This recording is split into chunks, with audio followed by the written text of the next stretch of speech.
முதல் வாசகம் ரோமருக்கு எழுதிய திருமுகம் அதிகாரம் 8 திருவசனங்கள் 26 முதல் 30 வரை. இவ்வாறு தூய ஆவியார் நமது வலுவற்ற நிலையில் நமக்கு துணை நிற்கிறார். ஏனெனில் எதற்காக எப்படி நாம் இறைவனிடம் வேண்டுவது என்று நமக்கு தெரியாது.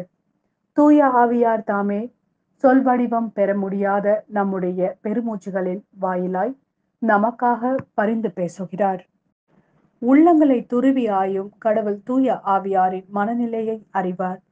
தூய ஆவியாரும் கடவுளுக்கு உகந்த முறையில் இறை மக்களுக்காக பரிந்து பேசுகிறார்.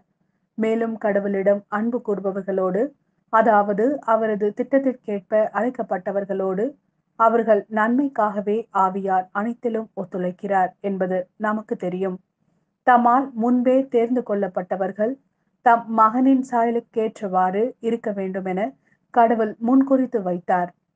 அச்சகோதரர் சகோதரிகள் பலருள் தம் மகன் தலைப்பேரானவராய் இருக்க வேண்டுமென்றே இப்படி செய்தார்.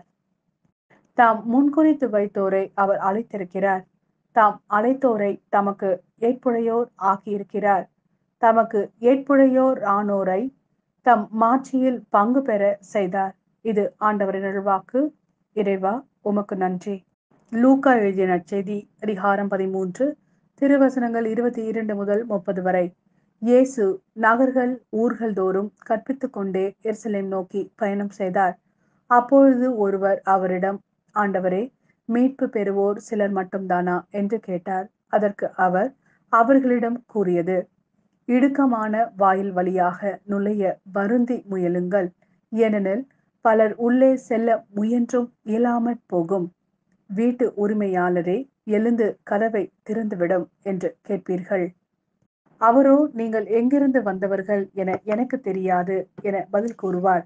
அப்பொழுது நீங்கள், நாங்கள் உம்மோடு உணவு உண்டோம், குடித்தோம், நீர் எங்கள் வீதிகளில் கற்பித்தீரே என்று சொல்வீர்கள்.